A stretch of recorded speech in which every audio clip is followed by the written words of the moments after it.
Hey everyone, welcome back to my channel.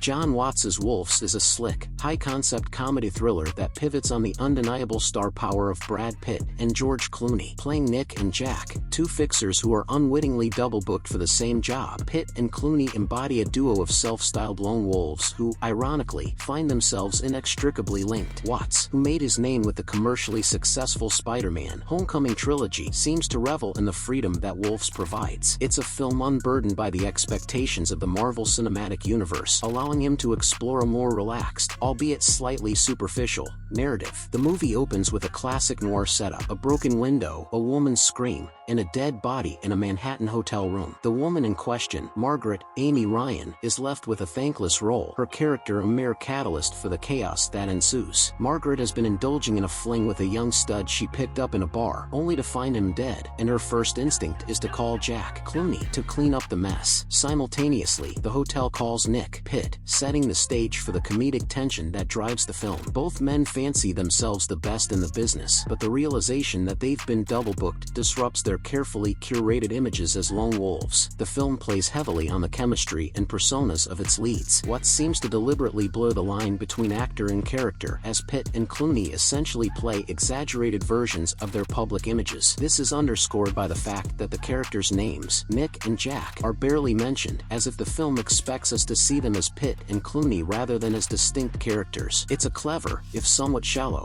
approach that hinges on the audience's familiarity with the stars and their previous roles. The decision to cast Pitt and Clooney as interchangeable characters raises an intriguing question. Would it have mattered if their roles were reversed? The answer, as the film implicitly suggests, is no. Both characters are cut from the same cloth, right down to their matching black leather jackets, graying stubble, and gravelly voices. They are two peas in a pod, sharing the same mannerisms and the same world-weary outlook. Their similarities are played for laughs, particularly in scenes where they bicker and banter like an old married couple. At times, the film skirts the line between action comedy and parody, with the stars' tough guy personas bordering on the comical. The narrative kicks into high gear when the supposedly dead stud, credited only as Kid and played by Austin Abrams, turns out to be alive and well. His sudden resurrection sends Nick and Jack on a frantic chase through lower Manhattan, with the Kid, clad only in his underwear, leading them on a merry dance. Abrams brings a charming, beta-male awkwardness to the role, his character serving as a foil to the hyper-masculine leads. The chase sequences are fun and frenetic, though they ultimately contribute little to the film's thematic depth. Wolves is, at its core, a crime caper that delights in its own absurdity. The plot is a series of escalating mishaps, with Nick and Jack navigating a world of drug deals gone wrong, Albanian gangsters, and the Kid's relentless antics. The stakes are continually raised, but the film never loses its light-hearted tone. Sada's smooth operator becomes a recurring motif, a tongue-in-cheek nod to the characters' self-perception as cool, unflappable professionals. Yet, as the film progresses, it becomes clear that the central joke, Pitt and Clooney playing mirror images of each other, starts to wear thin. The movie's limitation lies in its central conceit. While the initial premise is amusing, the lack of genuine conflict or differentiation between the leads diminishes the film's impact. Great buddy movies thrive on the interplay of contrasting personalities, but Wolves fails to capitalize on this dynamic. Pitt and Clooney's characters are too similar, too synchronized, to generate the kind of friction that makes for compelling cinema. The film's reliance on their star power and the novelty of their pairing can only carry it so far. In the end, Wolves is a breezy, entertaining romp that never quite transcends its superficial charm. It's a film that coasts on the charisma of its leads, delivering a fun but ultimately forgettable experience. Watts' attempt to craft a playful, high-concept thriller succeeds on a surface level, but the film lacks the depth and substance to leave a lasting impression. As the credits roll, one can't help but wish that the two wolves had a bit more bite.